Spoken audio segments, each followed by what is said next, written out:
Hello guys, and welcome to another quick tutorial from Vintage Radar. Today I'm going to show you how to wind your Seiko 5 automatic watch. As you can see, I have a more modern Seiko 5 SRPD and I have a vintage Seiko automatic watch, which as you can see is on the right and is not ticking. It needs a wind. So you are going to have a few types of mechanical automatic watches.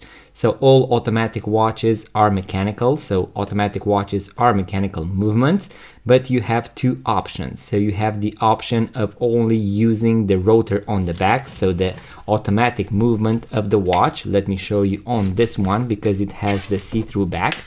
As you can see, we have here a metallic part that is called a rotor. This rotor is going to spin as you wear the watch. So as you wear the watch is going to wind itself. That is why an automatic watch is also called a self-winding watch. So the easiest way to wind your Seiko 5 watch is to actually wear it. You can always pick it up and give it a quick shake, and that is going to actually rotate the rotor, and that is going to wind the watch. Now on most automatic watches, the rotor is going to spin bidirectionally, so in both directions, and it is going to wind the watch in both directions. There are going to be some exceptions that are going to wind in only one direction, but I'm pretty sure 99.9% of you are going to have this type of automatic watch. Now on more modern automatic watches, you also have the option of manually winding your watch. So you can actually wind the watch by rotating the watch crown to the right, so in a clockwise direction. You can wind the watch for about 20 to 40 times in order for your movement to be fully winded. Now some people might say that manually winding your automatic watch is going to damage your watch, so it is going to break your movement.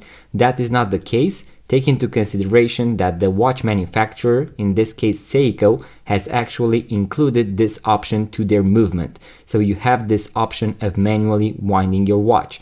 Now something that you want to know about manually winding your automatic watch is that when you wind the watch, more gears, so more wheels are going to spin inside the watch. Thus, you are going to increase the wear on your movement. Not by a lot, but that is something to take into account.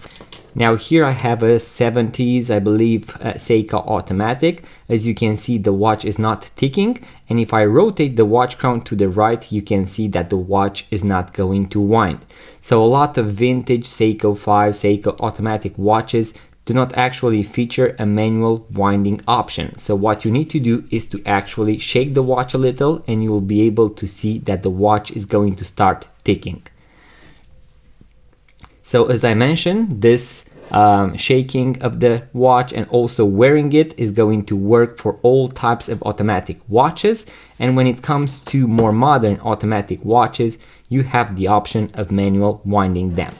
So guys, this was the quick guide on how to wind your Seiko 5 automatic watch. I hope you found this video useful. If so, make sure to give it a thumbs up, subscribe to this YouTube channel, leave a comment, let me know what you would like to see next on the YouTube channel. I will also post a full guide with all the functions and features, so how to also set the time and date on both of these models. So make sure to check it out, link in the description box below guys. Like, subscribe, and I'm going to see you on the next one.